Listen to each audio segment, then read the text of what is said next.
Let's talk about the biggest scam currently running in the Western marketplace. It is not crypto, it is not real estate. It is the modern marriage contract, specifically the absolute refusal of the modern wife to perform the basic maintenance required to keep the machinery of a marriage running. Here is the cold, hard reality. Keeping a man happy is not nuclear physics. It is not complex calculus. It is barely even algebra. Men operate on a very simple code. We are binary creatures. We are input and output machines.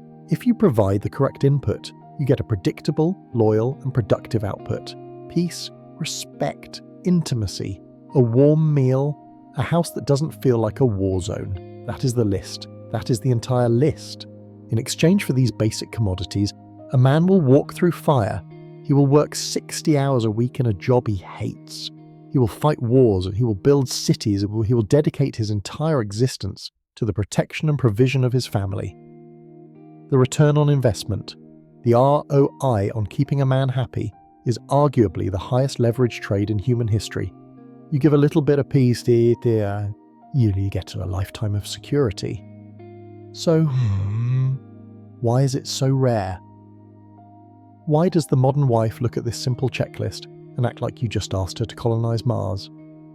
Why has making a husband happy become synonymous with oppression? We are living in an era of market distortion, where the price of a woman's effort has been artificially inflated and the value of a man's peace has been artificially suppressed. Most wives today are not just failing at the job, they are too selfish to even clock in. They want the CEO salary, which is your provision, your lifestyle, your resources, but they refuse to do the intern-level work required to keep the company afloat. They have convinced themselves that their mere existence is the contribution, that simply being there is enough. But gentlemen, we know the truth. A non-performing asset is a liability, and right now millions of men are holding on to liabilities, thinking they are investments. Today, we are going to audit the books, we are going to dismantle the excuses, and we are going to look at why the modern woman is logically, biologically, and economically incapable of understanding the simple equation of male happiness. Welcome to the real world. Welcome to Mind Before Skin. Let's look at the specifications of the hardware we are dealing with. If you were to analyze a man purely from an engineering standpoint, he is the most efficient machine in nature. We are designed for output. We are designed to hunt, to build, to solve, and to conquer. And like any high-performance machinery, our maintenance requirements are incredibly specific and incredibly low cost. Think of a man like a military-grade truck, reliable, rugged, capable of hauling heavy loads over dangerous terrain. All it asks for is fuel, routine maintenance, and a driver who doesn't steer it off a cliff. The operating system of a man is not written in complex code. It is binary, 0 and 1, on and off. Here is the entire maintenance schedule for a husband. Number 1 is his stomach full. Number 2, are his sexual needs met enthusiastically? Number 3, is he respected in his own home? Number 4, do you give him silence when he needs to recharge? That is it. That is the entire manual. If you execute these 4 commands, the machine runs perfectly, the system stabilizes, the man becomes a rock. Now, let's look back at the previous generation. Look at your grandfather. Look at how your grandmother operated. The women of that era were not oppressed, as the modern narrative tries to brainwash you to believe. They were strategic. They were economists of the household. They understood the asset class they were married to. They knew that the world out there was brutal for men. They knew their husbands were breaking their backs in factories, in fields, in wars. So when that man walked through the door, the home was not another battlefield. It was a pit stop. Dinner was ready. Not because she was a slave, but because she understood fueling the machine. The tone was soft, not because she was weak, but because she understood stress management. She knew that if she kept his maintenance costs low, his production value would remain high. And who benefits from that production? She does. The children do, the entire family unit thrives. It was a symbiotic relationship. He handled the external chaos. She handled the internal order. But today, the modern wife looks at this simplicity with contempt. She projects her own chaotic operating system onto him. Because she is complex, because she is driven by fluctuating hormones and emotions, she assumes he must be too. She cannot believe it is that simple. If he is quiet, she thinks he is plotting. She thinks he is hiding something. She asks, "What are you thinking about?" And when he says nothing, she gets angry. She cannot accept the nothing. She cannot accept the silence. She feels the need to fill that silence with the noise, with questions, with drama. She takes a low-maintenance asset and tries to force-feed it high-maintenance problems. Imagine buying a simple, reliable hammer and getting mad at it because it can't connect to Wi-Fi. That is what modern women do to men. They complicate the uncomplicated. They refuse to provide this because they deem them beneath them. Cooking a meal, that is servitude. Ironing a shirt, that is archaic. Initiating intimacy, that is too much effort. They have forgotten the golden rule of economics. You cannot demand high-level dividends. If you refuse to pay the entry-level deposit, men are not asking for perfection. We are not asking for a supermodel. We are not asking for a gourmet chef. We are asking for effort. We are asking for the biological basics to be covered, because when those basics are ignored, the machine starts to rust, the resentment builds, and the man you married starts to withdraw his energy from the relationship. He stops fixing things, he stops sharing his thoughts, he stops trying, not because he's broken, but because the maintenance was neglected for too long. It is simple cause and effect. But to a selfish mind, simplicity is the hardest thing to understand. So we have established that the work is easy, the maintenance is cheap, the instructions are clear. Why then is the modern marketplace filled with women who refuse to lift a finger? To understand this, we have to look at the manufacturing process. We have to look at how the modern woman is programmed. From the moment she is born, we are living in the era of the princess industrial complex. From day one, girls today are fed a steady diet of unearned validation. They are told they are special. They are told they are queens. They are told they deserve the world simply because they exist. This creates a fundamental flaw in their economic understanding. They confuse intrinsic value with market value.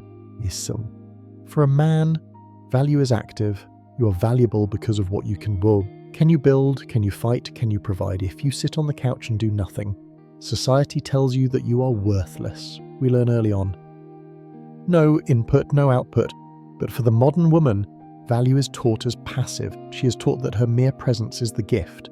I am the table, they say. I don't need to bring anything to the table because I am the table. This is the ultimate delusion. This is solipsism weaponized. And then we hand them a smartphone. This is where the market crashes. Social media acts as a central bank, printing unlimited validation currency. A woman can wake up, put zero effort into her character, post a filtered photo, and receive thousands of likes. Thousands of comments from thirsty, desperate men telling her she's a goddess. This creates an artificial inflation of her self-worth. It is an economic bubble. Her ego is trading at $1,000 a share, but the fundamentals of the company are bankrupt. She looks at her phone and sees 1,000 men validating her. So when she looks at her husband, the one man who actually pays the bills, the one man who actually protects her, she thinks, why should I cook for him? Why should I serve him? Look at all these other options I have. She doesn't realize those options are fake.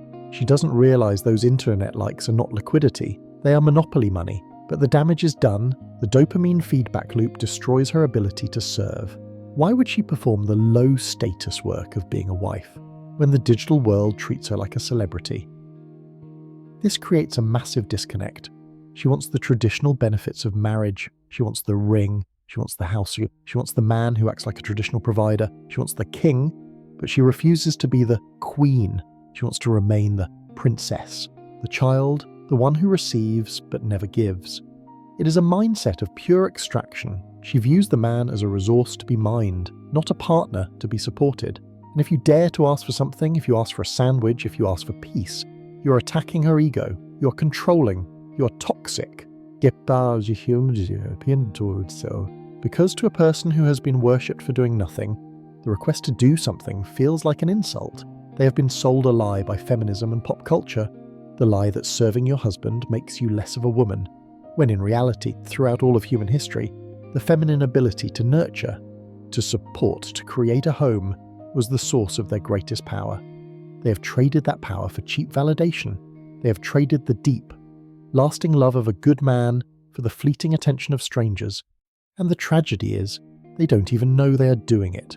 They are sleepwalking through their marriages, gripping their phones, starving their husbands and wondering why they are still unhappy. They are trying to pay their mortgage with Instagram likes, and they are shocked when the bank forecloses on the relationship.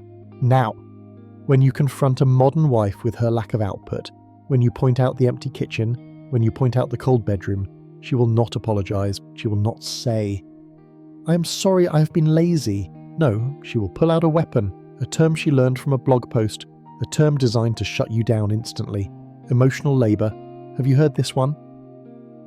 It is the favorite buzzword of the modern victim. Basically, it is the idea that thinking about running the household is a form of the exhausting unpaid slavery.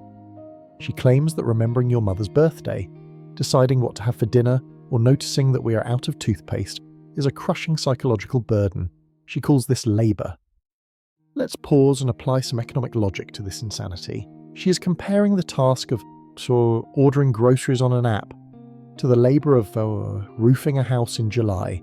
She is equating remembering a dentist appointment to the stress of keeping a business solvent during a recession. It is a fraudulent exchange rate. They have pathologized basic human care. In the past, taking care of the details was just called love. It was called being a wife. It was the soft infrastructure that held the family together. But now they have itemized it. They have monetized it. They have turned acts of service into a ledger of grievances. I had to remind you to take out the trash. She puts that on the balance sheet as a debt you owe her. She acts as if she just carried the trash out herself on her back. This is the mindset of a union worker, not a partner. She is constantly auditing her own effort, looking for reasons to go on strike. Here is the hard truth about emotional labor. It is a scam. It is a linguistic trick used to inflate the value of her contribution. While devaluing yours, men perform stress labor every single day. We carry the burden of performance. If we fail, the lights go out. If we fail, the house is taken. We absorb the chaos of the external world so our families don't have to. We swallow our fear. We hide our pain. That is real labor. That is labor that kills men earlier. That is labor that causes heart attacks at 50. But you don't hear men complaining about existential labor. We just do the job. Yet we are supposed to feel guilty because she feels overwhelmed by the mental load of scheduling a play date. It is weak, it is fragile, and frankly, it is insulting to the concept of work. Let's reframe this for them. Let's speak their language, ROI, return on investment. Ladies, those small acts of emotional labor you complain about, they are your capital injection into the relationship. They are the seeds you plant. When you make the home run smoothly, you are not being a servant, you are removing friction from the life of your primary investor. When a man's mind is clear of domestic clutter, he can focus entirely on hunting. He can focus on acquiring resources, and who consumes those resources? You do. The ROI on a cooked meal is massive. The ROI on a smile when he walks in the door is infinite. It recharges him. It motivates him to go back out there and kill another dragon for you. But by hoarding your effort, by complaining about the burden of care, you're sabotaging your own asset. You're starving the goose that lays the golden eggs because you're too lazy to carry the feed bag. It is bad business strategy. It is short-sighted, and it reveals a deep underlying selfishness. They want the dividends of a traditional marriage, but they view the investment required to get them as a violation of their rights. They want to be the CEO of the household, but they complain about having to send an email. Now, we arrive at the darkest chapter of the modern marriage economy, the breach of contract, the bait and switch. Think back to the dating phase. Think back to the woman you met. She was enthusiastic. She was affectionate. She initiated contact. She couldn't keep her hands off you from a business perspective. This was the customer acquisition phase. She was marketing herself. She was showing you the demo version of the software. And all the features were unlocked. The subscription price seemed fair, so you signed the long-term contract. You got married, and what happened almost immediately? The features started to disappear behind a paywall. The enthusiasm vanished, the frequency dropped, the headaches began. The "I'm too tired" excuses became the new standard operating procedure. You have been the victim of a classic bait and switch. She sold you a dream girl, but she delivered a roommate. In economics, we call this a monopoly. Once she has the ring, she has a monopoly on your sexuality. You have vowed to be faithful. You have cut off all other suppliers in the market. You are legally and morally bound to trade only with her. And she knows this. She knows you are trapped in her ecosystem. So, what does a monopoly do when it has no competition? It raises the price and lowers the quality of service. Intimacy is no longer a shared joy. It becomes a leverage. It becomes a bargaining chip. She weaponizes access to her body. If she wants a renovation, if she wants a vacation, or if she just wants to punish you for some perceived slight, she imposes an embargo. She cuts off the supply. She treats sex like a dog treat, something to be dispensed only when the animal behaves exactly how she wants. This is not just cruel. It is a fundamental violation of the marriage treaty. Men and women enter marriage for different primary reasons. Generally speaking, women trade sex for security. Men trade security for sex. That is the ancient exchange. Provision for passion, protection for peace. If you stop providing security, if you stop paying the mortgage, she will leave you. She will call you a deadbeat. Society will shame you. The courts will destroy you. But if she stops providing passion, if she closes the bedroom door, society laughs. Sitcoms make jokes about it. Oh, the poor husband begging for it. Nobody calls her a deadbeat. But that's exactly what she is. She is defaulting on her loan. She is enjoying the security you provide, eating the food you bought, sleeping under the roof you built, while refusing to pay the rent due on the contract. And they justify this with feelings. I just don't feel connected, they say. You need to court me again, they say. Listen closely.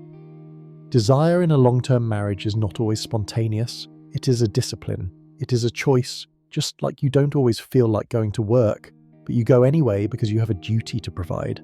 She has a duty to nurture. She has a duty to be a wife, not just a mother to your kids. When a woman weaponizes intimacy, she destroys the man's spirit. It is not just about the physical release. It is about rejection. It is about feeling unwanted in your own kingdom. It creates a deep, burning resentment. It turns the husband from a lover into an adversary. He starts to view her not as his partner, but as a gatekeeper who hates him. And eventually, the starving man will look for food elsewhere, or he will simply die inside. He will check out. He will become a ghost in his own house. And she will wonder why he's so cold. She will wonder why he doesn't talk to her anymore. She broke the machine, and now she complains that it doesn't work. Let's talk about the geography of a man's life. Let's talk about the base of operations in military strategy. A forward operating base is where soldiers return after a patrol. It is a zone of safety. It is where you take off the heavy armor. It is where you clean your weapon. It is where you sleep without one eye open. For a man, his home is supposed to be that base. The world outside that front door is hostile. The corporate world is a battlefield. We are constantly under attack. Competitors trying to take our market share. Bosses demanding impossible results. The government taking our taxes. The constant pressure to perform, to produce, to survive. Every day is a fight for resources. Every day, a man depletes his energy reserves to zero. So, when he turns the key in the lock at 6 o'clock p.m., he has one desperate biological need: restoration, silence, peace. He needs the sanctuary. But what does the modern wife do? She turns the sanctuary into a second front line. Or, the moment he walks in, he's ambushed, not by enemy fire, but by a barrage of low-level chaos. You're late. Why didn't you text? The kids are driving me crazy. The sink is leaking. Your mother called. We need to talk about our feelings. She unloads her entire day onto him before he has even taken off his boots. She treats him like an emotional trash can. She dumps her anxiety, her boredom, and her frustration onto his lap and expects him to sort through it. She destroys the peace. She violates the sanctuary. There is a phenomenon known as the driveway moment. Maybe you have done this. You pull into your driveway after work. You turn off the engine. The house is right there. Your family is inside, but you don't get out. You sit there, in the silence, in the dark, for 10 minutes, 20 minutes. Why?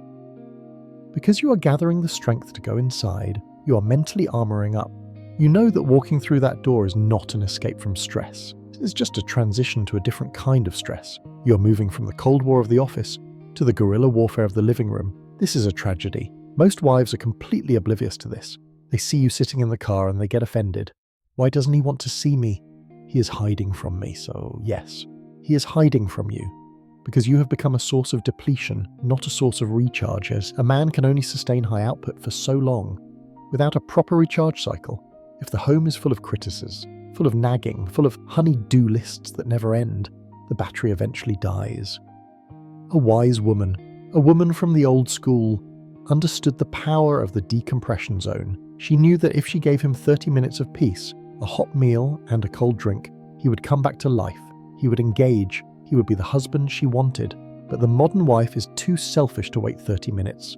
Her need to vent is immediate. Her need to control is paramount. She prioritizes her momentary emotional release over the long-term stability of her husband's mental health.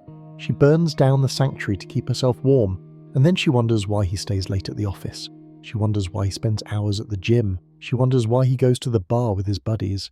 He's not running away from his family, he's running towards peace. He is scavenging for silence wherever he can find it, because the one place designed to give it to him has been compromised by the very person who promised to build it with him. Gentlemen, the diagnosis is complete. We have audited the books, we have inspected the machinery. The conclusion is undeniable. The modern relationship market is flooded with toxic assets. It is filled with women who demand the world but refuse to provide the basics. They want the authority of a wife without the responsibility of a wife. They want the privilege of protection without the duty of peace. So, what is the solution? Do we beg? Do we argue? Do we go to therapy and apologize for being men? No. That is what the weak do. That is what the defeated do, and the solution lies in one simple economic concept. Walk away power. In any negotiation, in any contract, in any relationship, the person who is willing to walk away holds all the leverage. If you cannot leave, you are not a partner, you are a hostage. For too long, men have been afraid of divorce courts and afraid of loneliness, afraid of starting over. And women smell that fear. They bank on it. They know they can starve you, disrespect you, and neglect you. And you will stay because you are honourable. But honour does not mean being a doormat. Loyalty does not mean financing your own destruction. It is time to re-establish the standard.